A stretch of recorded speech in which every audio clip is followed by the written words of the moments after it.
Hey guys, back again, and today we are back working on this little guy. We're going to go ahead and do heat treatment today, as well as hopefully get the handle finished up. The client did want a counterbalance made of steel on the bottom. I'm going to go ahead and improvise that out of a pipe fitting that's just black steel, so it's not galvanized, so you don't have to worry about any of the contaminants getting in your lungs or anything when you're grinding it down to shine it up. So let's go ahead and get this guy quenched. I'll go ahead and stick it in the heat treat oven to temper after we're done quenching it, and then I'll get to work on the handle. I'll see you guys in a sec.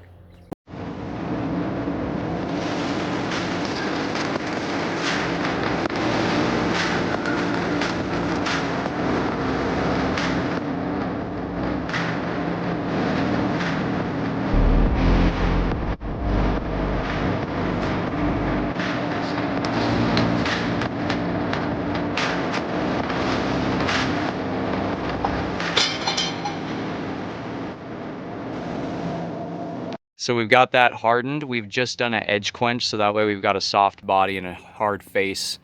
That way it holds a good edge, stays nice and sharp, while at the same time being able to absorb a good amount of shock. Next, we're gonna start working on the handle. Nice hardwood handle here. It is a bit long for what we're gonna be making, so I'm gonna cut a little bit of it down. Client wanted a 14-inch handle with a cap on the end. So this is a 16-inch. We're just going to cut 2 inches off of it, get it trimmed up so that cap can fit up, and then we'll worry about shaping the rest.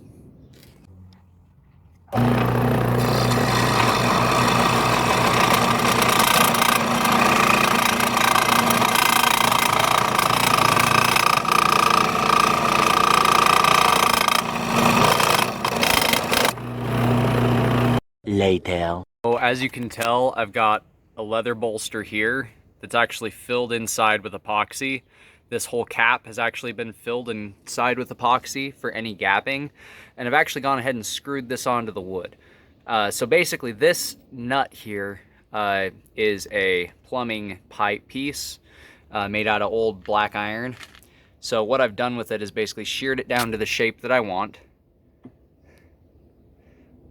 and then filled it with epoxy, screwed it on to an area that I sanded down and cut down, and then I put this bolster on there, and I actually tacked it right there and epoxied the whole thing together too, and also backfilled any recesses in between that leather and that metal and that wood with epoxy. So it'll all be one solid rubberized piece on the inside. That way it'll absorb shock really, really well into the handle. That is if it hits the handle. I have faith in the person I'm making this for that they're a better shot with this axe than that when they get it. Basically, the whole reason behind that butt cap as well as that leather bolster is I wanted to have a nice secure way of putting that on there that would also act as a hand stop for when he's not using it as a throwing axe, because it's not intended specifically for throwing, but it can be used for throwing. It's not intended specifically for chopping wood, but can be used for chopping wood. It's not intended specifically for throwing at wild hogs, but hey, I'm not going to judge. It's his axe. He can do what he wants with it. I'm just making it for whoever wants it.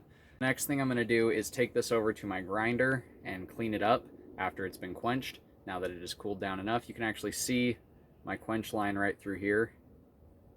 Right where that's hard is that whole blade section there. Everything else behind it is soft. So let's get to it.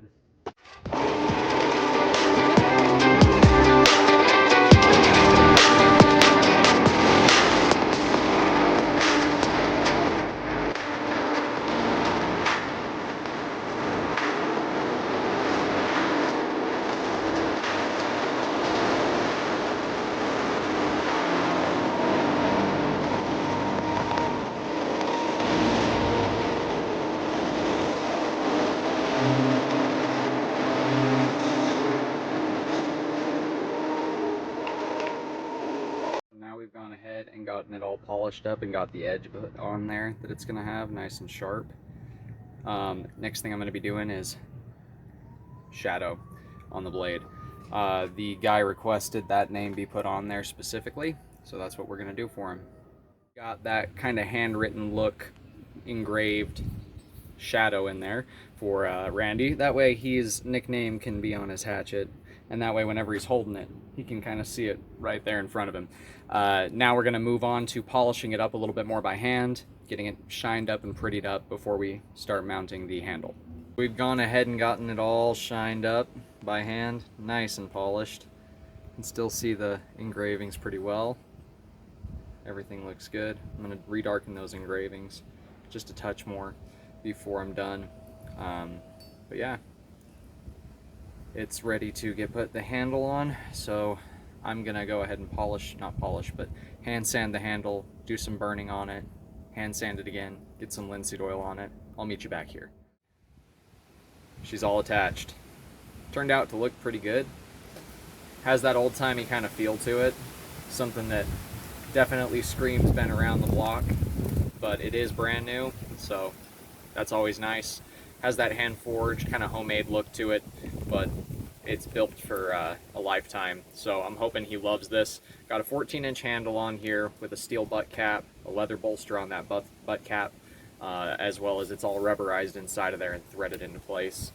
And then this I've actually wedged here, and I've actually put 2 pins in the back here, more for aesthetic, just to give it kind of a surprise look there. It also helps with rotation, but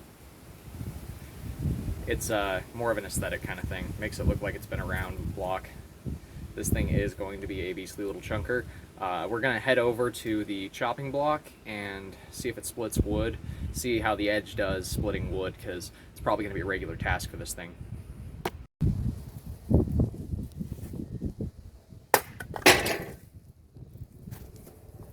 Well, I'd say it chops. No damage to the edge. See how the spike does?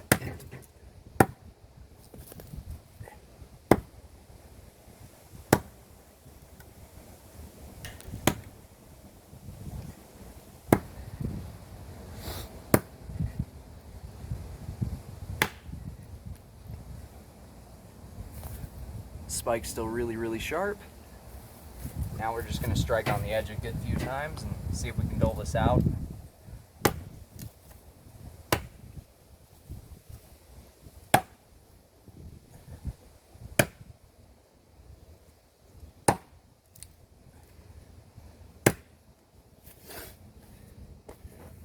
Well, from the look of it, I think, judging by how deep it's digging, the fact that it splits wood, and the fact that the edge is still a razor blade on that, goes to show it's ready for service. So, Randy, hit me up.